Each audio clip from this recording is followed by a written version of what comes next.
Oxygène. Oxygène. Les riders du bout du monde. Aujourd'hui dans les Riders au bout du monde, je suis avec le VTTiste français Germain Granger. Germain, bonjour. Salut Jérémy. Alors Germain, parmi les différents endroits où tu es déjà allé faire du VTT, tu es allé à Montgenèvre. Est-ce que tu peux nous décrire un petit peu les paysages que tu as découverts là-bas? Alors oui, j'ai couru à Montgenèvre fin juillet de l'année dernière en fait. Et donc c'est dans les Hautes-Alpes. On peut trouver différents types de paysages qui sont notamment montagneux puisque c'est une station ski. Et aussi on peut avoir la chance de courir sur une croûte océanique en fait, puisque avant il faut savoir que le Montgenèvre est sur une section de plaque tectonique et en fait on peut courir sur des anciennes laves en haut d'une montagne. Donc c'est assez atypique, donc ça veut dire que c'était un ancien fond marin, mais on court en haut de cette montagne sur cette lave, donc c'est assez atypique. Et après surtout tu as fait une course en Irlande du Nord il y a pas très longtemps. Alors là-bas ça ressemble à quoi? Alors l'Irlande du Nord c'est complètement différent, c'est des paysages qui sont assez peu mouvementés par rapport aux Alpes, mais qui sont quand même très collinéaires en fait.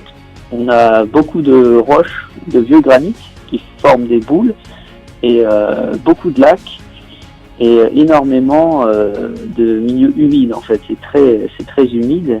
On a couru sous la pluie dans des conditions qui étaient très tempétueuses. Et c'est des paysages que tu avais déjà pu découvrir ou que tu avais déjà vu par rapport à d'autres endroits, ou c'était vraiment inédit pour toi?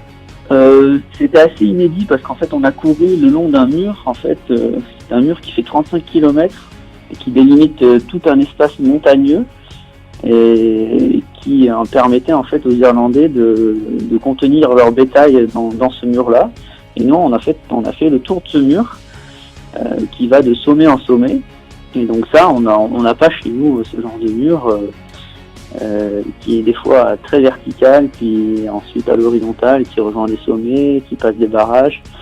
Donc ça c'est vraiment assez atypique. On imagine que ça a dû être une expérience inédite pour toi.